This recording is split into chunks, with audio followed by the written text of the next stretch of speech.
Desde su llegada al poder, el 1 de enero de 1959, el naciente régimen comunista cubano sembró el terror como base para perpetuarse en el poder.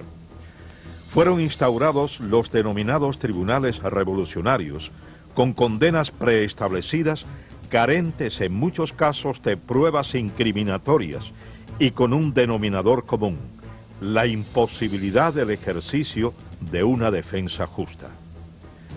Decenas de miles de hombres y mujeres fueron confinados a largas condenas y otros miles fueron ejecutados en los paredones de fusilamiento.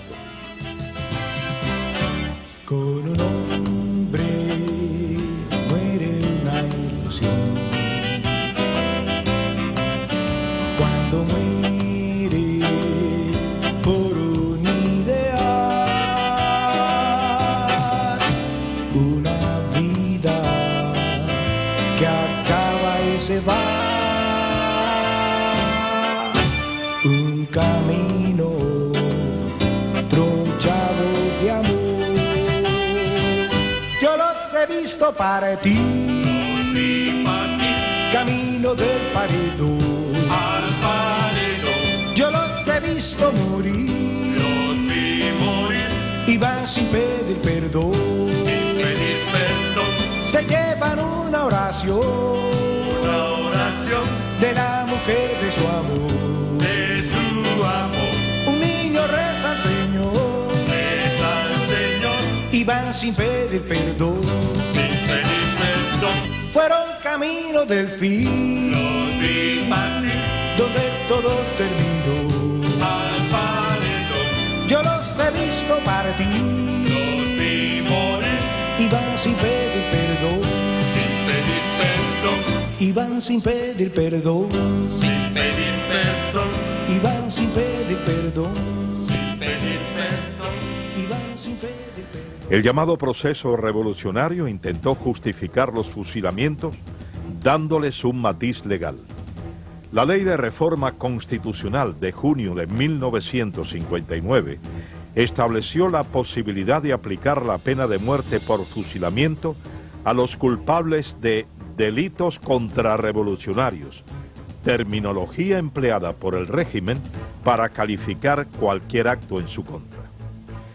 El naciente régimen comunista instauró los procesos sumarios, los fusilamientos instantáneos, la tortura psicológica, el encarcelamiento indefinido. Entonces me llevaron para el cementerio. Me llevaron con un pelotón allí. El pelotón era igual que si fuera normal, todo el mundo. Y me pararon allí y me dijeron: si habla, queda vivo, si no te vamos a matar, aquí está el paredón. Bueno, me pueden. Dijo: atención, y paró todo el mundo. Y yo, hicieron la mano atrás, sí.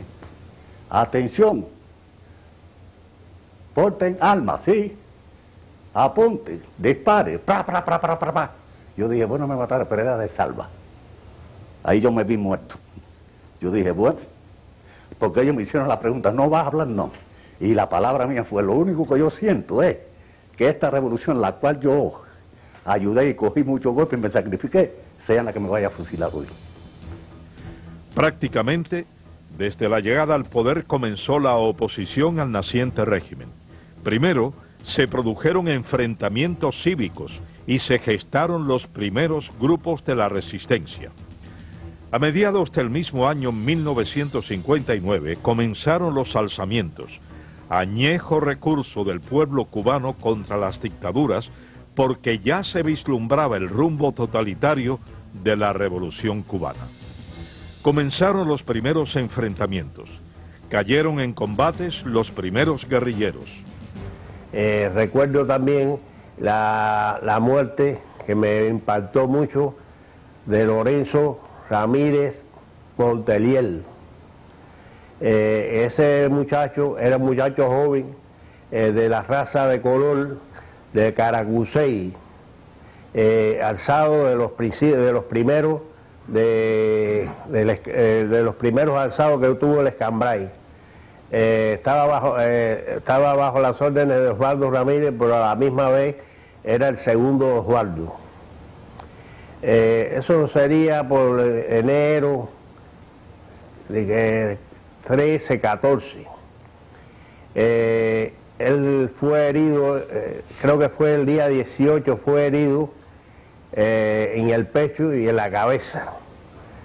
Se fajó como un león, Después que él traía un M3 y cuando los magazines, las balas se le terminaron, cogió una 45 que traía y se fajó ya herido, pero bueno, ya herido, se fajó con la pistola. Luego más tarde cayó, no podía más y cayó, ya no podía más. Gracias a Dios pues fue rescatado a pesar del volumen de fuego que había en ese momento. Lo pudimos rescatar y llevarlo para el campamento de Pitajones, donde se le dio sepultura. Los combates se hacían cada vez más intensos. Víctor Chiche Gámez, uno de los jefes de la guerrilla, vio morir a su lado a varios de sus compañeros.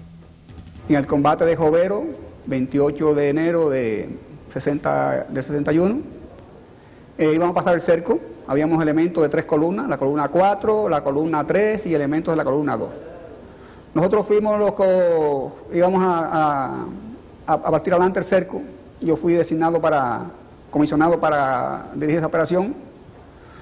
Estábamos situados detrás de una loma pequeña, estábamos protegiendo de la luna, que estaba la luna muy clara, y entonces salimos a explorar el cerco, alrededor de 10 o 12 hombres, entre ellos Ismael, el látigo negro, y yo que salimos al frente a explorar el cerco.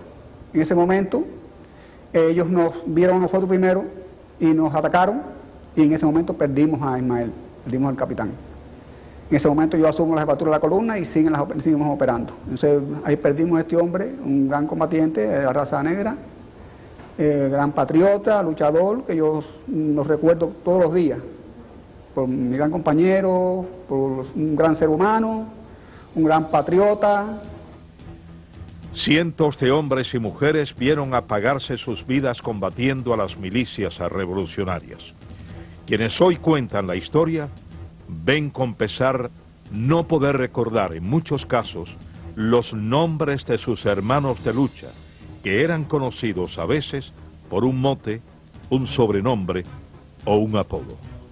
En un lugar que se llama la Loma de Laura, allí, que eso se conocía allí en las lomas, eso como esos lugares, esos nombres así, en la Loma de Laura fue, que ahí hirieron como 4 o 5.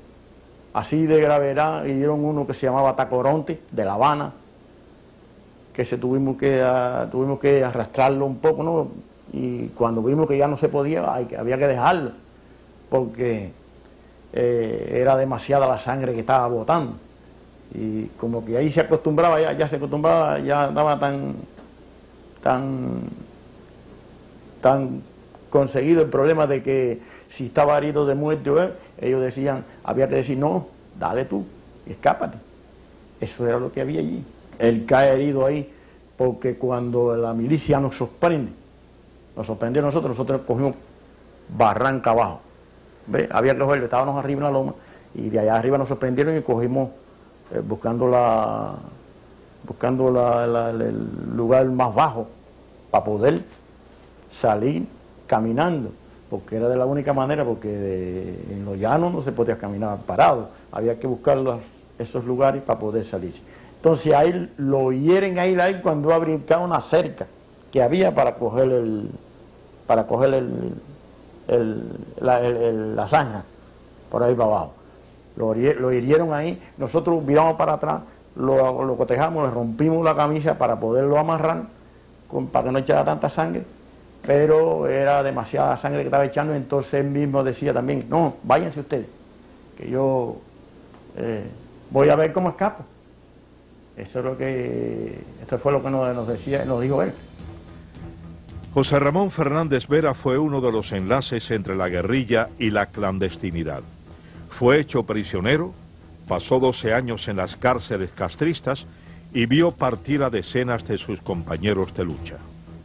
Me encontraba en la carretera de Camajuaní, en la seguridad del Estado, que caigo preso el día 21 de mayo del año 63, cuando me encuentro con la causa de Gustavo Augusto Sajén en unas guerrillas que operaban en la zona de La Esperanza, de cuyo combate eran 35 hombres y mataron 27.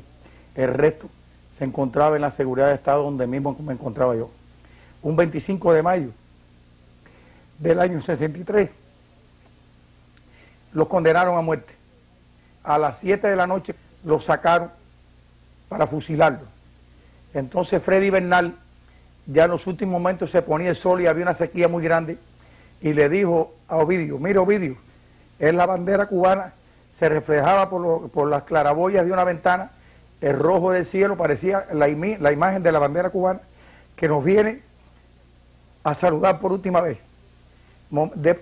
Poco después, un oficial llamado Conesa, eran 3 o 4, lo sacaron y pasaron por la celda número 9, que era la primera celda que se encontraba frente a la puerta de salida.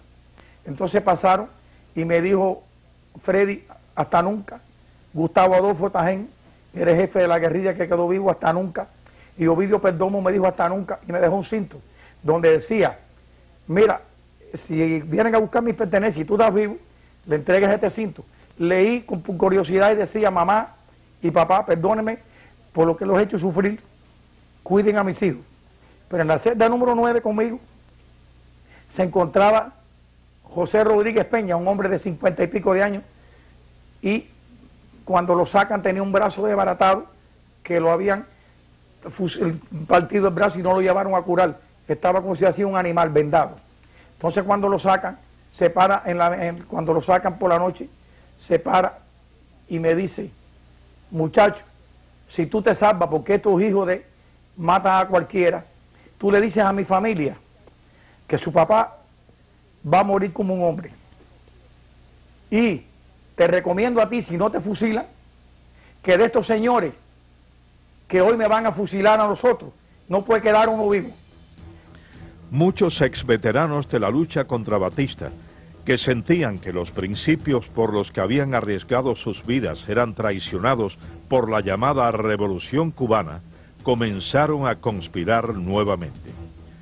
El Movimiento de Recuperación Revolucionaria, el Directorio Revolucionario Estudiantil, el Movimiento Revolucionario del Pueblo, el Movimiento 30 de Noviembre, Unidad Revolucionaria, entre otras organizaciones clandestinas, agruparon a lo largo y ancho de la isla a miles de hombres y mujeres. El régimen castrista desató una feroz cacería en su contra. Los procesó en los llamados tribunales revolucionarios, en juicios sumarísimos, con condenas preestablecidas y sin derecho a una defensa justa. El día del juicio en la cabaña es un día muy tétrico, sobre todo cuando nosotros sabemos, como decíamos, que iba a haber paredón, que iba a haber palo. Ese día la guardia se redobla o se triplica. Ese día por la mañana los abogados no los dejan entrar, en aquel entonces. Ese día en el bitafón, o sea, en lo que es el sistema de audio del penal, se llamaba inmediatamente a la causa tal, fulano, fulano, fulano, fulano, fulano, que se presenten vestidos en la puerta del penal a las 11 de la mañana, a las 12 del día. Y de ahí salían en lo que le llamamos una cordillera a pie hacia lo que era el polígono de la antigua fortaleza de la Cabaña, que ahí donde estaba el teatro del antiguo ejército de Cuba, y ahí en el teatro era donde se efectuaban los juicios. Las condenas a la pena de muerte por fusilamiento se convirtieron en algo cotidiano. En el paredón de fusilamiento había un montículo, como lo usan los pitchers para tirar, en los cuales ellos se apoyaban el pie, y eso está a 4 metros de la persona que ellos van a matar. Son 8 soldados con 8 FALs, calibre 308, los 8 están cargados y los 8 están puestos allí. A la izquierda de ellos hay un círculo trazado, como se traza con yeso, en el cual va a estar como en la pelota, y ahí está el oficial que le va a dar el tiro en la cabeza cuando caiga la persona. Y atrás del oficial está un médico militar. Ellos tuvieron que esperar a que viniera el tribunal, porque siempre todos están comprometidos, no solo los cadetes, no solo todos, sino el tribunal, y el tribunal de apelaciones tiene que estar ahí junto con el fiscal para ver la sentencia cumplirse. En La Habana, la fortaleza de la Cabaña era la plaza escogida, el foso de los Laureles, el lugar donde miles de jóvenes fueron ejecutados. De acuerdo que aquella mañana cuando iba a juicio, todos los que estuvimos con nosotros en la cabaña sabemos cómo era el proceso, ¿no? Primero te llaman por los altavoces aquellos que metían miedo y decían, causa tal del año tal, prepárense. Y si la calle estaba mal, estaba mucha actividad de explosivos y eso, pues sabía todo el mundo que el que le tocara juicio en esa época, no importaba la causa que tuviera, lo iban a matar. No importaba. Yo vi matar a un señor allá mayor como de 60 años porque había escondido a una persona que estaba prófugo. Lo mataron. También el caso de Mato, que lo fusilan allí, era del MRP, y la señora va a la visita en estado. Y cuando estaba buscando ella, la habían matado 2 días antes y no lo habían avisado, y ahí se desmayó la señora en estado y todo. Esas cosas uno tiene que vivirlo y son inolvidables para uno. Uno va a morir con ese tipo de recuerdo y la impotencia y la ira de no poder hacer nada. Estando en la cabaña, en 3 días fusilaron a 7 personas. Pero lo más impresionante que fue el asesinato de Juan Carlos Álvarez Jaballí, porque era completamente inocente y ellos lo sabían. Y en el interrogatorio le dijeron que le escribiera a su cuñado y le dijera que se entregara, porque si él no se entregaba lo iban a fusilar. Ellos sabían que Juan Carlos, que le decíamos Bebo, era inocente. El día 20 de enero fue el juicio. Él le había escrito a su cuñado y le dijo, no te entregues porque a ti te van a fusilar. A mí no me pueden hacer nada porque ellos saben que yo soy inocente. Pasó el juicio, le pidieron petición de pena de muerte. Él se despidió antes del juicio de mí, me dejó su jarro, una cuchara, una frazada y una toalla para otro compañero que viniera, como habíamos hecho con él cuando él llegó. Y me dijo, al abrazarme para despedirse para el juicio, me dijo, mira, quédate con esto para que ayudes a otro que llegue aquí, porque yo posiblemente del juicio salga absuelto. Él se fue confiado, no así Carlos Manuel Matos, que me había confesado que él sabía que a él lo iban a fusilar porque su chofer era el infiltrado, por lo tanto sabía todos los movimientos de él. Ese día fueron los dos, pidieron 5 penas de muerte en esa causa. A los otros los condenaron a 30 años y a Juan Carlos y a Carlos Manuel Matos fueron condenados a la pena de muerte por fusilamiento. Carlos Manuel Matos se despidió de nosotros y nos dijo, ocúpense de mi hijo, porque su esposa estaba a punto de dar a luz. Nos pasaron para las celdas donde estaban los condenados a muerte. Habíamos como, no recuerdo bien, 12 o 15 entre nosotros. Y habían 2 celdas separadas de un pasillo, ¿no? Y enfrente había 2 o 3 celdas más. Allí estaban 3 individuos que iban a ser fusilados esa noche: Balbino Díaz, Julio Antonio Yebra, que era estudiante de ingeniería, y José Mesa. Lo sacaron y lo llevaron a juicio. Cuando regresaron como a las 2 horas, serían como las 12 de la noche, venían los 3 con la pena de muerte y se había pedido una apelación por cada uno de ellos. Apelación que duró 30 minutos más o menos. En 30 minutos ya regresaron y dijeron que la apelación había terminado y que estaban condenados a pena de muerte. Entonces, contrario a las cosas que se daban y que se dieron después, Balbino pudo hablar con la madre antes de que lo fusilaran. Y la madre le dijo: mi hijo, te dije que no te metieras en nada, pero ya que te metiste, muérete como un hombre. El recibir una petición fiscal de pena de muerte prácticamente equivalía a la sentencia final. Unas pocas horas que se hacían interminables, donde los condenados se refugiaban en sus compañeros de causa para desahogar sus sentimientos. El 7 de marzo de 1961 fusilan a Bienvenido Infante y a Tladamés Amador Cruzata. Como hacen ellos, el día anterior le dieron la petición fiscal de pena de muerte, porque te la dan el día anterior para que tú toda la noche estés pensando que te van a fusilar, porque la petición fiscal equivale en la cabaña a que te van a fusilar. Entonces esa noche estuvimos toda la noche hablando, Bienvenido y yo, porque dormíamos en la segunda en el segundo piso de las literas. Él y yo estuvimos hablando toda la noche de cómo él no había dado un beso a su esposa, cómo él no había dado un beso a su hijo, qué iba a pasar con su familia. Yo convencido de que no lo iban a fusilar porque no había prueba ninguna, ni lo habían cogido con dinamita, ni lo habían cogido con nada. No durmió en todas las noches. Entonces tempranito por la mañana y se vistió y se puso... Y Bienvenido, ¿para qué tú te afeitas tanto? Dice que quiero morir bonito. Y esa palabra nunca me se ha embullado a mí. Me dijo, es que quiero morir bonito.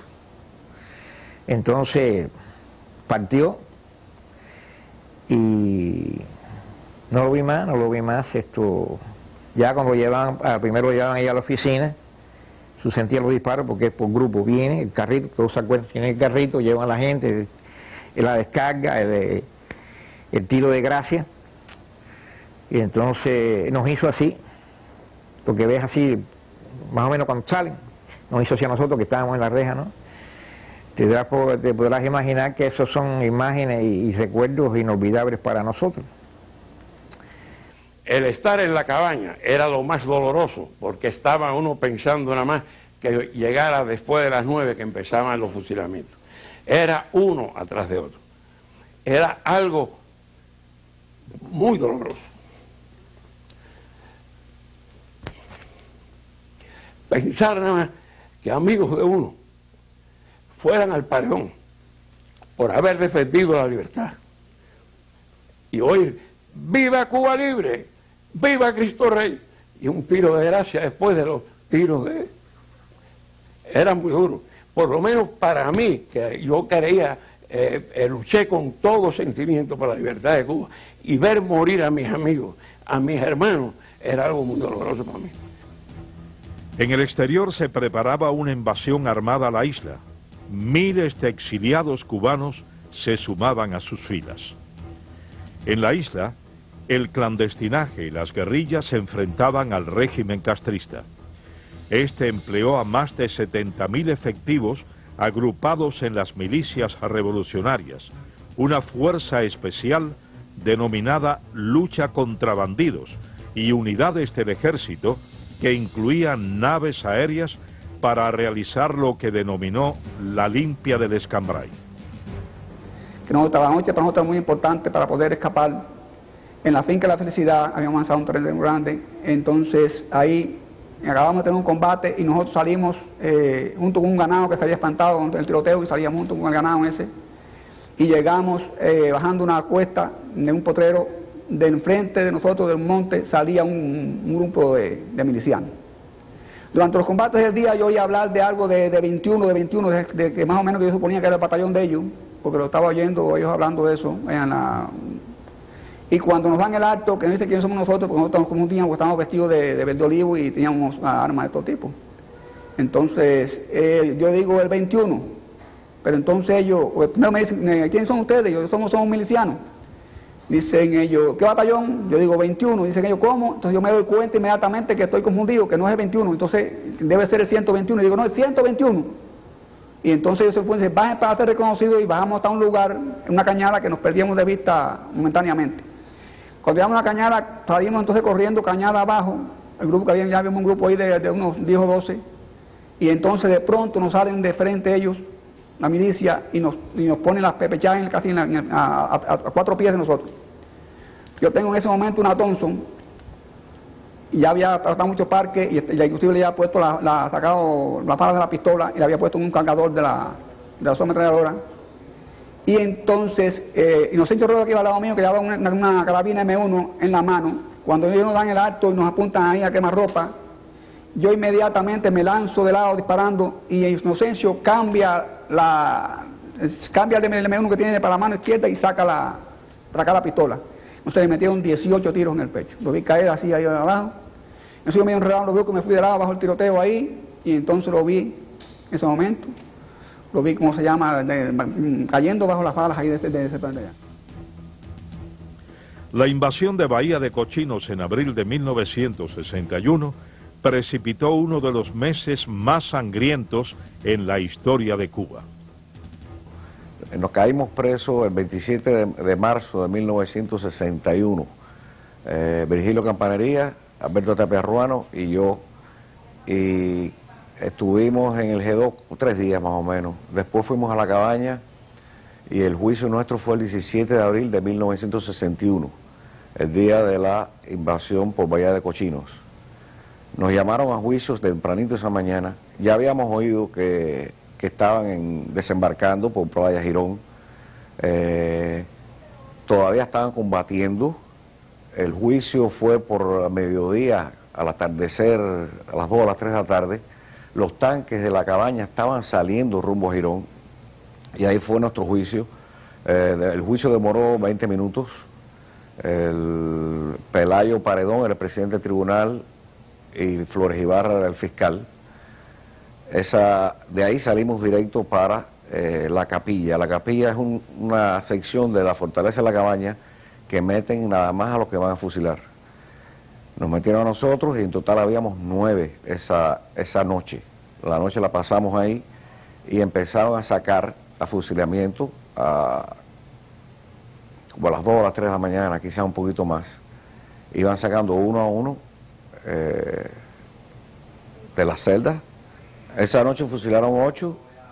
Los compañeros causa míos tenían 21 años, yo tenía 18. Ellos eran estudiantes de la Universidad de La Habana y murieron creyendo que era el fin, porque la invasión creíamos que iba a dar con el traste con Fidel, y murieron contentos. A Virgilio fue el tercero en salir, y nosotros veíamos los tiros de gracia, y a él le dieron 3 tiros de gracia. Después el que vino atrás fue Tapia Ruano.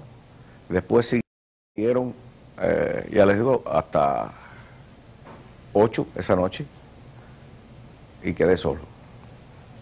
Durante el juicio recuerdo poco por el hecho de que una hora antes me había enterado de que a mi esposo le pedían la pena de muerte, cosa que en un juicio revolucionario generalmente es un hecho ya.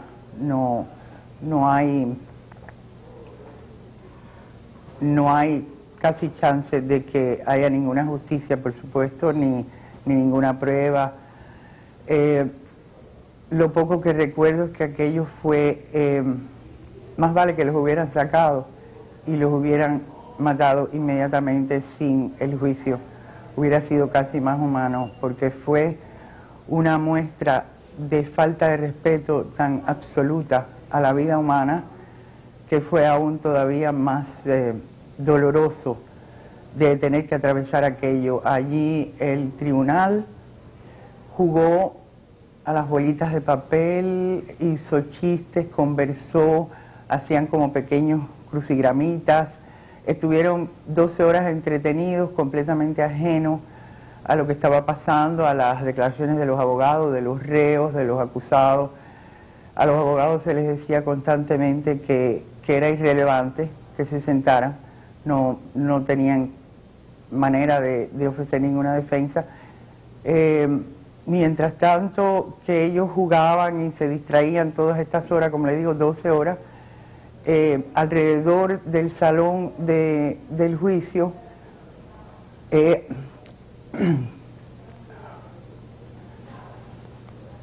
había una muchedumbre como de 200 personas, casi todos milicianos, etcétera, o familiares de milicianos que los llevan allí para que presencien el circo por afuera. Ellos gritaban aquello era dantesco, gritaban cada 2 minutos, ya si sea asesinos o paredón o por rato, ¿no?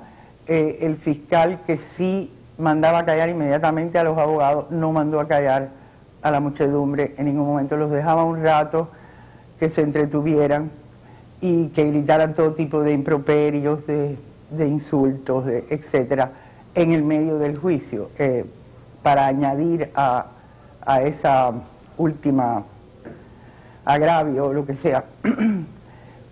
Al terminar el juicio,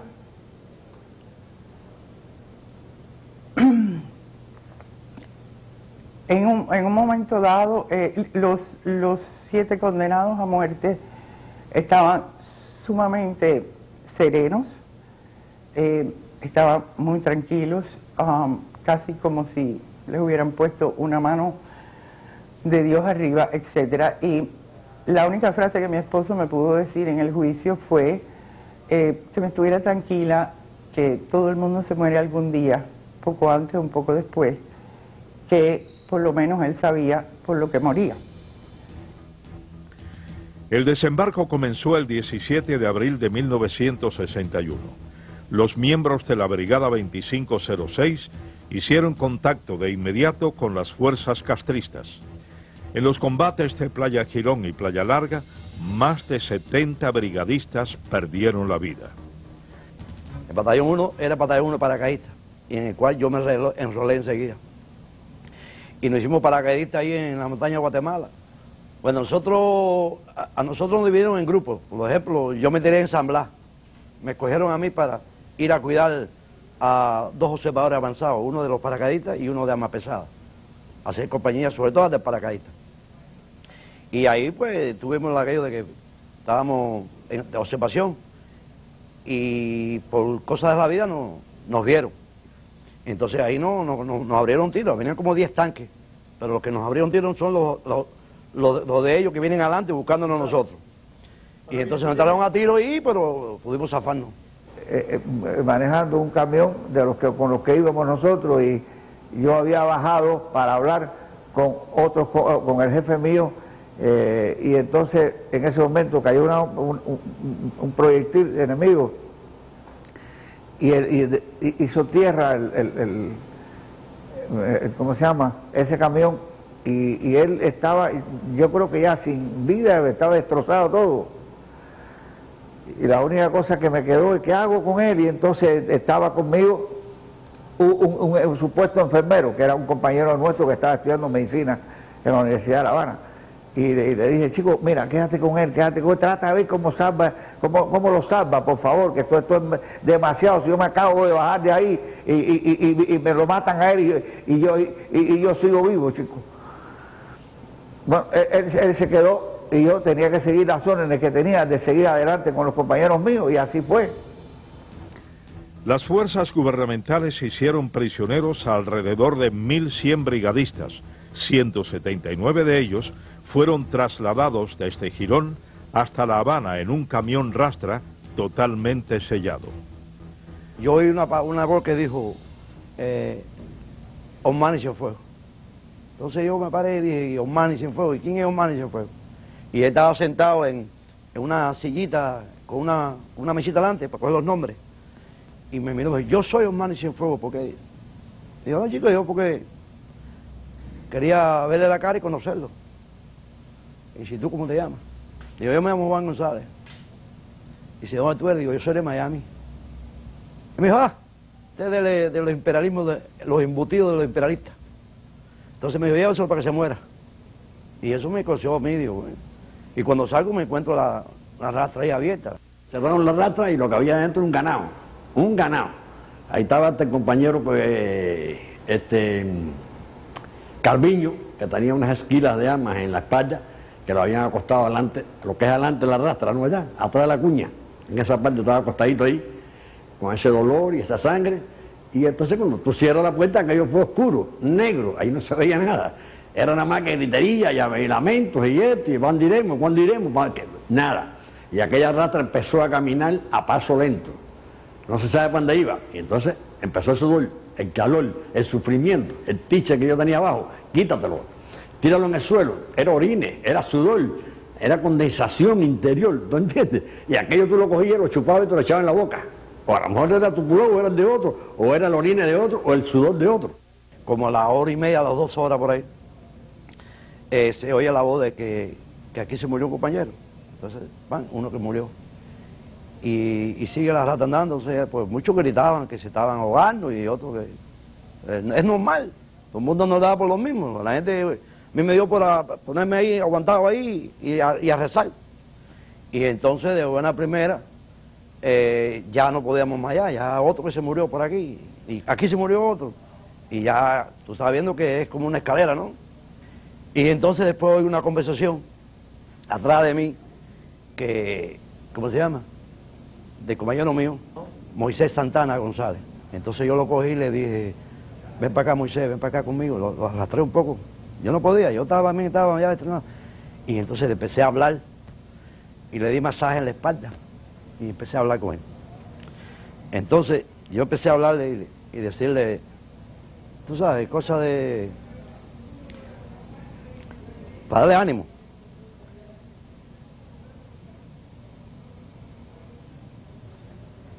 Y entonces él empezó a hablarme y yo le dije, mira, no nos vamos a morir, pero si nos morimos nosotros somos, tú sabes, somos soldados de Cristo y nosotros venimos por una cosa justa.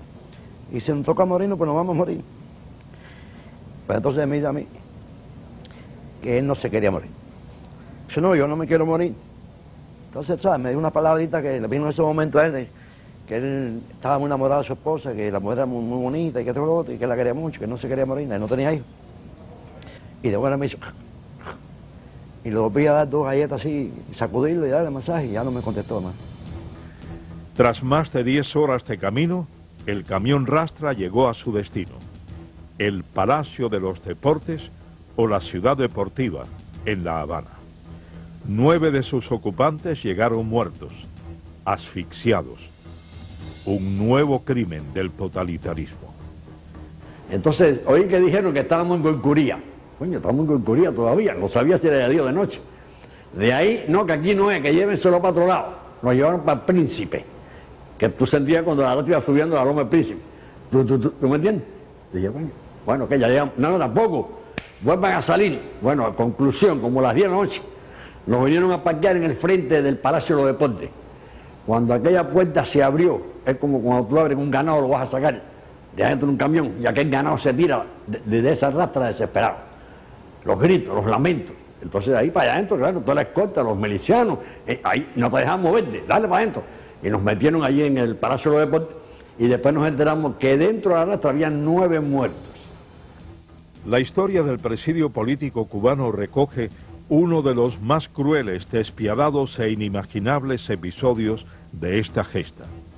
Decenas de prisioneros políticos murieron asesinados en los campos de trabajos forzados, otros a causa de las torturas, bayonetazos o simplemente optaron por el suicidio ante los inhumanos tratos. Ya después que estaba preso, la experiencia más mala que pasé fue la de Carmelo Barrio, que fue una huelga, fuimos unos cuantos, y a los 19 días se pidió, le dio un stroke y la mitad del cuerpo nada más no la movía. Y llamamos al soldado y le dijimos, mire, ese hombre se está muriendo.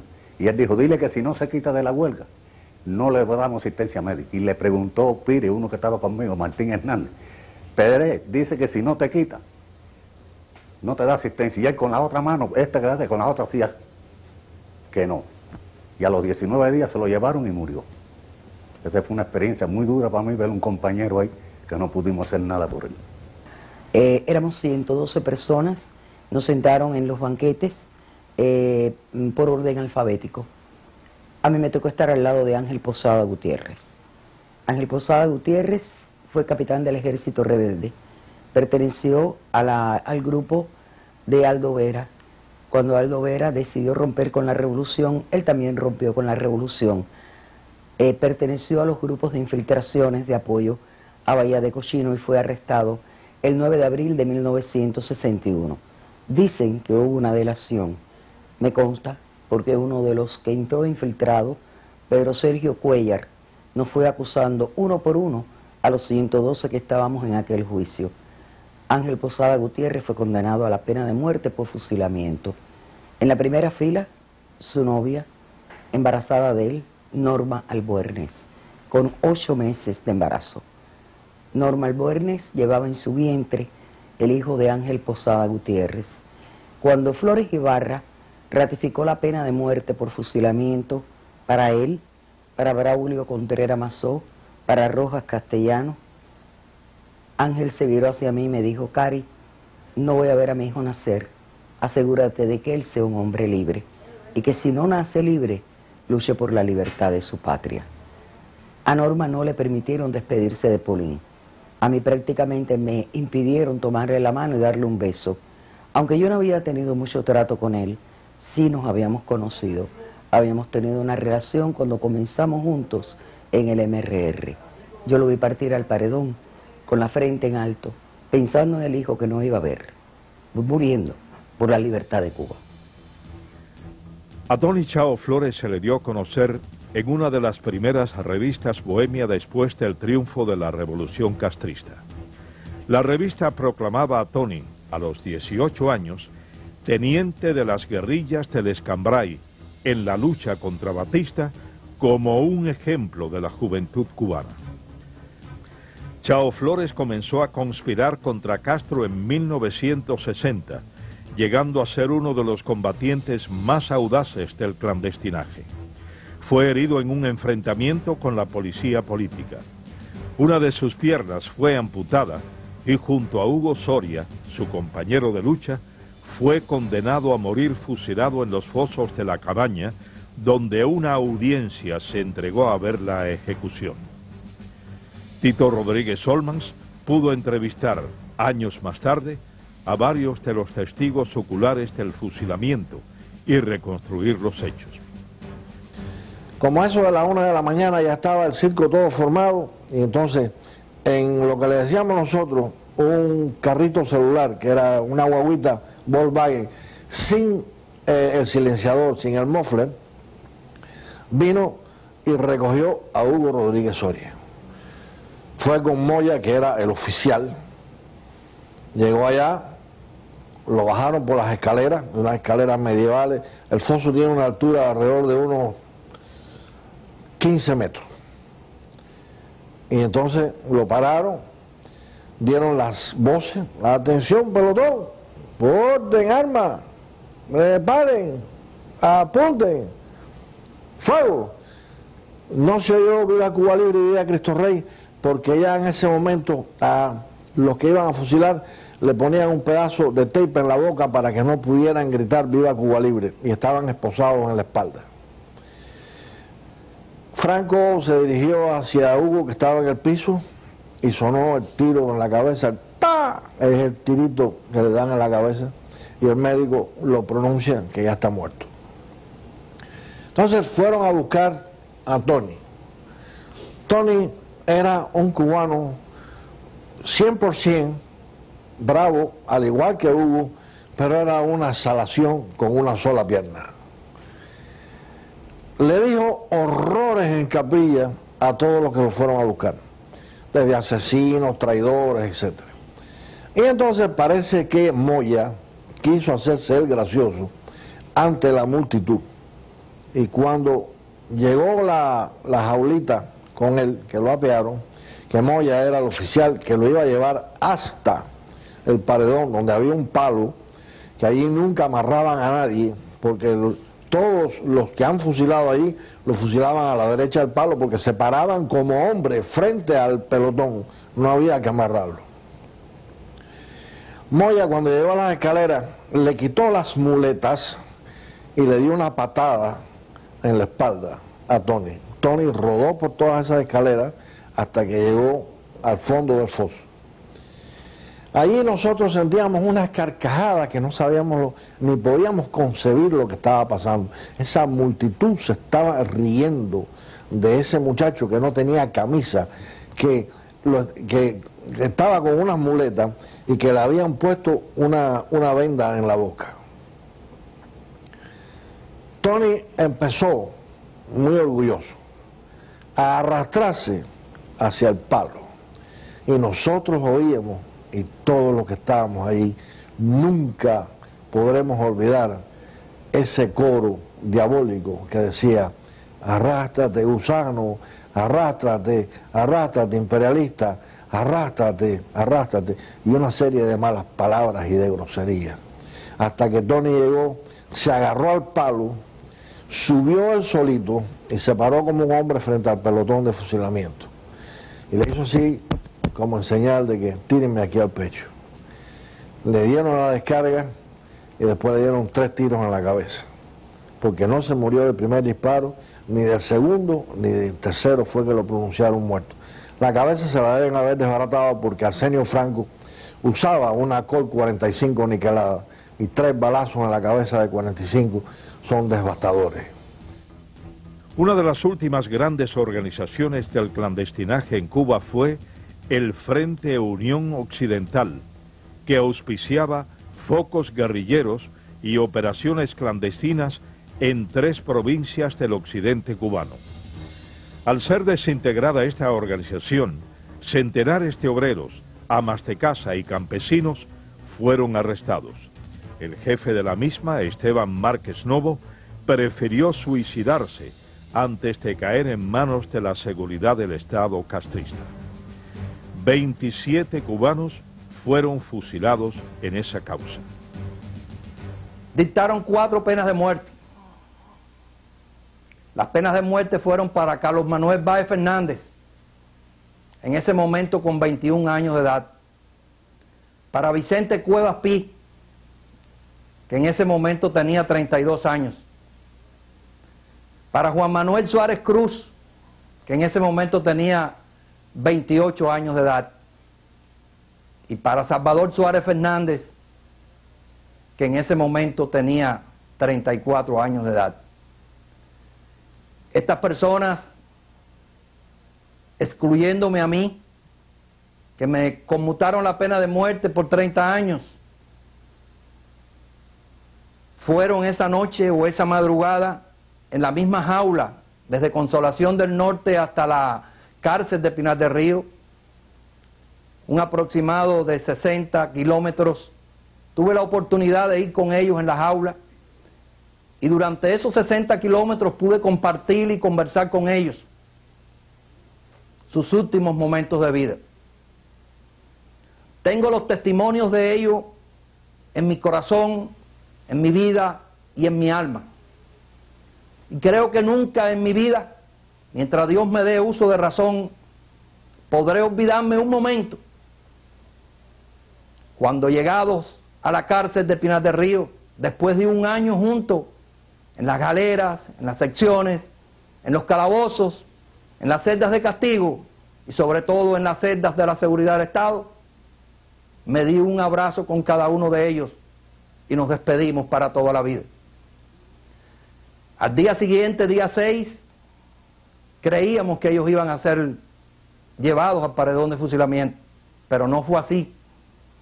Todos tuvimos una esperanza y pensamos que se le iba a conmutar la pena de muerte.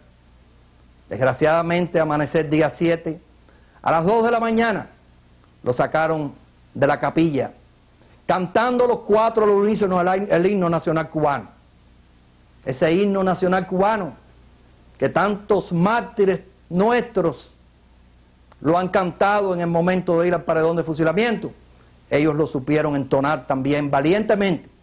Y así fueron llevados a lo que en Pinar del Río conocemos como el Hospital de Juanito, donde en la parte de atrás de ese hospital le dieron pena de muerte por fusilamiento. Muchos hubiesen preferido haber compartido la muerte con sus hermanos de lucha. Hoy son testigos vivientes, interlocutores de quienes dejaron sus mejores años de vida en aras de un ideal. Yo, como la mayoría de mis compañeros, también los he visto partir y de diferentes maneras. Estando en G2 de Santa Clara, Entre otros alzados, pues recuerdo específicamente a Babito, el típico mulato jugador cubano que decidió despedirse de nosotros cantando Guaguancó. También recuerdo, en otra forma, a Enrique García, que se murió en huelga de hambre. Estábamos allá en Manaca. Cuando se iba camino del pabellón, cuando se declaró en huelga de hambre, que fueron a aislarlo, cuando lo vi caminando de espalda por el centro del terraplén, ya sabía que ese hombre no volvía. Él había decidido entregar su vida y su muerte, porque son de esos hombres que parecían que estaban destinados, que con su vida podían contribuir a los demás. Y él había decidido entregarle en esa forma, una huelga de hambre. En ese mismo pabellón, posteriormente, habría de salir Oriol Acosta. Mientras Enrique iba caminando, buscando la muerte, vía del pabellón, Oriol, que salía de él, porque iban a soltarlo dentro de poco tiempo, iba a cumplir su condena. Y había tenido un problema de lo que se presenta en presidio, y había cumplido su tiempo en el pabellón, vino para acá, y le faltaban pocos días para cumplir su condena de 10 años. Estando entre nosotros, al poquito tiempo, a los pocos días, un grupo de compañeros que venían de otra prisión fueron agredidos por la guarnición que estaba, por supuesto, al lado allá de la cerca que nos separaba de lo que era la guarnición. Del lado acá empezamos a gritar, tratando de aguantar la golpiza y de que los compañeros esos que venían de otra prisión pues sufrieran lo menos posible. En un momento determinado sonó un disparo. No sabemos exactamente si fue una orden o un disparo que se escapó, pero eso generalizó el tiroteo. Los que estábamos en el terraplén, por cuestión de supervivencia y de cuidarnos las vidas, pues nos tiramos boca abajo rápidamente en el piso. Y algunos que pudimos ir rodando, pues nos pusimos debajo de un murito, que era bajito, pero que podía protegernos mejor. Oriol, que era también el guajiro de Constancia, del Central Constancia, y que era un buen compañero, solidario en todos los aspectos, pues también había partido hacia el terraplén para tratar de ayudar con sus gritos a los compañeros que estaban siendo agredidos. Las balas sonaron, se generalizó el tiroteo, lo que pudimos guarecernos un poco, pues nos guarecimos. Oriol también se tiró al piso, creíamos nosotros. A él no le dio tiempo de tirarse al piso. Una bala le había destrozado la cabeza. Amado Rodríguez cumplió 23 años en cárceles castristas. Hoy, como ayer, aprieta su pecho al recordar aquel abrazo de despedida a su compañero de causa y amigo Eugenio Font Reyes. Y el 27 de enero de 1962 fuimos llevados a juicio, donde Font llevaba la pena de muerte por fusilamiento. El grupo, como siempre era costumbre en los juicios que se realizaban con pena de muerte, al regresar a la prisión de Boniato, pues siempre el condenado a muerte era separado del grupo. En el caso de nosotros, desgraciadamente, sucedió todo lo contrario. Fuimos mantenidos quizás por más de 2 horas, que fue un tiempo verdaderamente desastroso, al mantenernos en una expectativa que nadie sabía exactamente qué es lo que estaba sucediendo. Nos pusieron en el pequeño locutorio, que era donde le daban las visitas a los presos. Alrededor de las 7:30 de la noche, contrario a como habíamos esperado, pues todavía siempre en ese momento se guarda la esperanza. Y Font y yo muchas veces conversando, pegados en una pequeña ventana, donde tuvimos mucho tiempo, hablando de cosas quizás muy triviales, pero en algunos momentos también me planteaba que un oficial que había llegado a nuestro juicio, y efectivamente en el juicio me lo dijo, era el único hombre que podía salvarlo a él, porque ese hombre le debía la vida. Y hasta ese momento,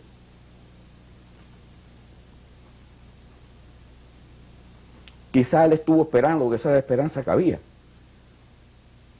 Pero a las 7:30, a todo el grupo nos sacaron y dejamos a Fon solamente en el cuartico aquel, ya con la certeza, el abrazo final que nos dimos, un gran desgarre internamente,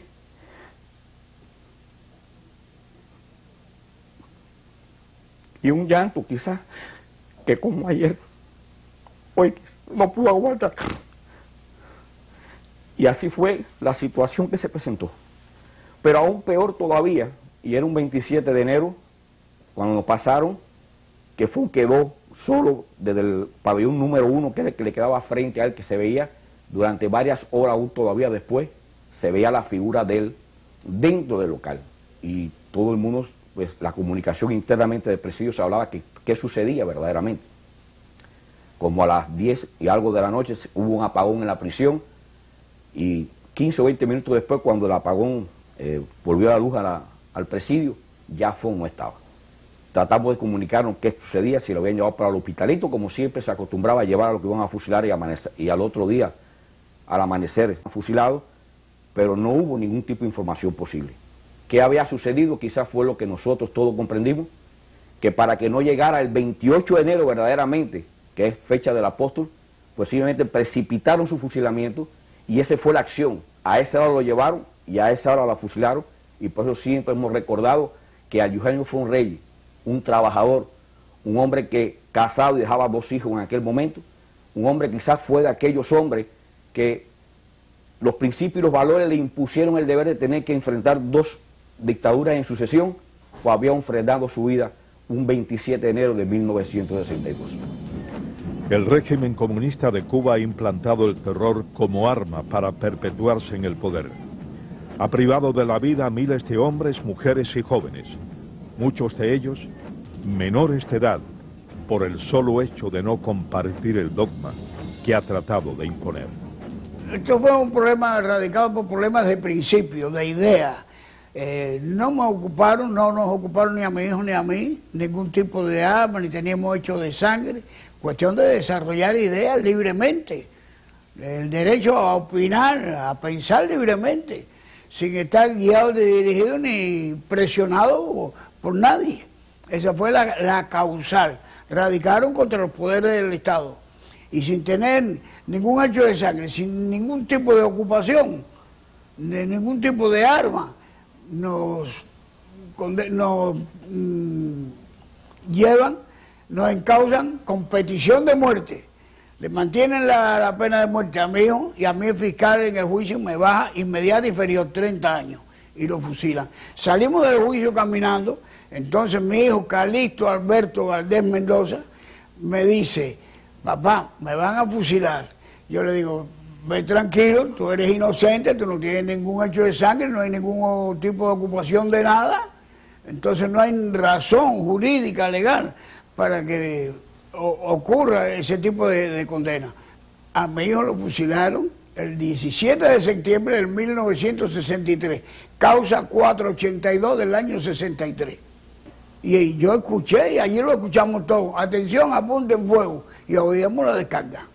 Y hasta la cosa grosera de las milicianas, burlándose y riéndose: viste como dio brinco, tú verás, ahora viene el otro y viene el otro. Mi hijo se llamaba Calixto Alberto Valdés Mendoza, con 17 años de edad. Con un hombre muere una ilusión. Cuando muere por un ideal, una vida que acaba y se va, un camino tronchado de amor. Yo los he visto para ti, camino del paredón. Yo los he visto morir, y van sin pedir perdón. Se llevan una oración de la mujer de su amor. Un niño reza al Señor, y van sin pedir perdón. Sin pedir perdón.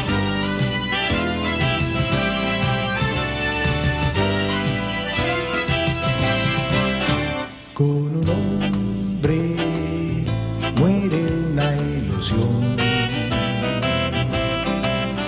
Cuando muere por una idea,